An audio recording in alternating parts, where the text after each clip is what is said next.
I am Tom Diamond, the director of Eugene Onegin. I'm happy to be at Edmonton Opera doing this wonderful piece about love.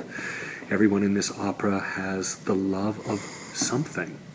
And what's so exciting about this opera for me is that, aside from the fact that it's one of the greatest operas ever written, with such glorious music and such an extraordinary story, is that the story pulls you into its heart, because it's really, in many ways, about living your life with a broken heart. And on the first day, when I spoke to the cast, I talked about the idea that at my middle age, I'm kind of glad that at some point in my life I had my heart broken, because it equips me to direct this kind of opera, and parents are so protective of their children and protective of their hurt feelings. And I teach a lot of young people, a lot of young artists, and what I always recommend to them is that I say that I wish for them that at some point in their life they have their heart broken, because it's so much fuel for so much of the work we do in the operatic world. Certainly the idea of being in love, having been in love, and then having had your heart broken. Everyone in this opera is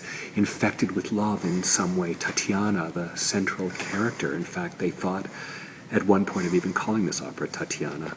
She's infected with love of Onegin in her DNA. It's like a glorious and terrible disease. Her sister Olga, who's in love with the poet Lenski, that love is within her grasp, and then it's almost a sure thing, and then it doesn't happen. Lenski has this love of Olga, but the dream becomes so obscured because he's so blindly jealous. And then the other characters, Gremin, the man who Tatiana ultimately marries, he's the only person in this opera who finds some satisfaction in the love department.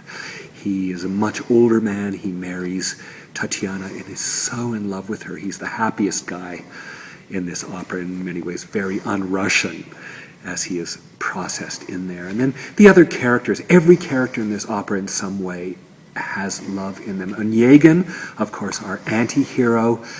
Well, he realizes he's in love, but ultimately it's too late for him to have that. Love indeed is the engine that drives this great story of Eugene Onegin.